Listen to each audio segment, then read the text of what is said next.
will be your top 3 priorities immediately upon taking office? Top 3 priorities. Top 3 priorities for taking office for me are very straightforward. Nothing is more important for the future of Richmond from the executive branch than having a mayor who can tackle the affordable housing problem that we're in. It's simply the most important issue that most of our residents face, and it's the one that our budget can do the most in addressing. We don't invest nearly enough in affordable housing. I don't know how, in a country like America, we have people in the city of Richmond sleeping under bridges. I don't know how we tolerate the fact that people have to go look in trash cans for their next meal, and I don't understand how we can expect people, particularly children, to be unhoused and attend school and succeed. So if we don't solve this problem, we're gonna have so many cascading negative effects, we're not gonna know what to do with ourselves. We have to tackle that problem. If I had to name only 2 other things, it would be doing an audit of every single department in City Hall to ensure we're delivering residents services in the way that they need, and making sure that the mayor is a strong partner for the Richmond Public School System, a champion of our school system, and supporting our kids.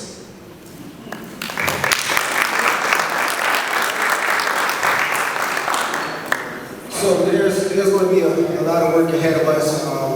If any one of us are elected upcoming this year for the mayor position, and only 3 is really hard because there's so many issues that we have that we need resolution for in our city. But for sure, I will say I will work on first is going to be the accountability for the city hall. We have to audit. We have to comb through fine-toothly to see what the issues we've been having for over 30 years. And really the issues that we face today.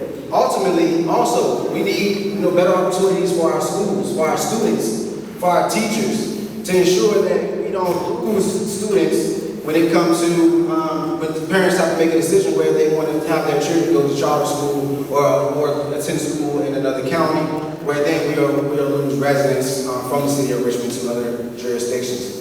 But also, safer streets in the city as well. I definitely look to employ gun violence reduction and I'm sorry, this is really bugging. I do look to resolve a gun violence reduction and gun ceasefire resolution for the city of Richmond. I do look to step out in the city head first, leading with side-by-side organizations and nonprofits and law enforcement so that we're able to tackle this issue along with mental health and wraparound services as well. So those are the 3 that I do look to move forward towards in the first 100 days. But also, we need to ensure that we have a seat at the table as a community. If you can speak without the mic, feel free. Yes, it's buzzing in and out. Sorry. So, the first thing that I believe needs to happen is that we start our search for our CAO. We need to make sure that we have our CAO. We need to make sure that we are evaluating our departments and the processes of our departments. We also need to do a forensic audit because we need to know exactly where our dollars are in the city. Yes, I've gone through the budget, but we've seen where things are happening, peacock just things, so we need to know exactly where we are as a city and accountability there. Affordable housing, again, is something that is a priority for me. We need to make sure that housing across the city is a priority, is where anyone can live in the city of Richmond where they choose to live. And so I will be looking at the tools in the toolbox that I was able to be a part of as a city council representative, making sure that the Maggie Walker Land Trust actually is working for us. Making sure that the Affordable Housing Trust Fund, the city is putting $10 million towards the Affordable Housing Trust Fund each year. We want to know what is that doing? How are we seeing the housing stock from that? And providing a database. We need to know who our partners are.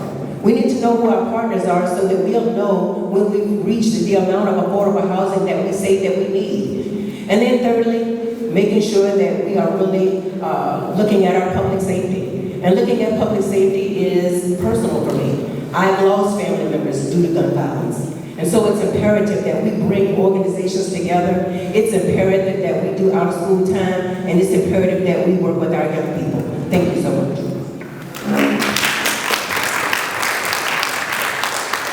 I think the top 3 priorities has to start with building a healthy, functioning City Hall. So much of the work in the early days is going to be a national search for a CAO and the evaluation of all of the at-will positions that you have the abilities. You've got to have the right team. You've got to have the right people leading an organization that will be more responsive and more open to the communities that it exists to serve. And part of that is opening the doors and ensuring that organizations like the Crusade and community associations and other organized voices have the ability to shape what City Hall's priorities are, right? City Hall exists to serve the people of Richmond. We need to make sure that those voices are lifted up and reflected in the priorities and investments that City Hall makes. The second, as we've already talked about, is clearly schools. You know, schools are not just an amenity for families with kids, but every member of the community benefits when the schools are stronger.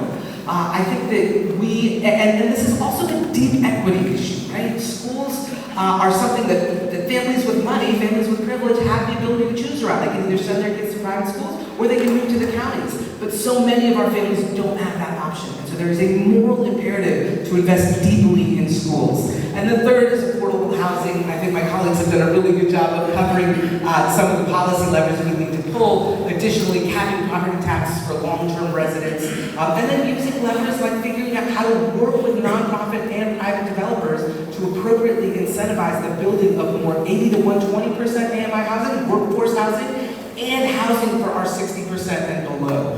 There are huge gaps that we've got to fill.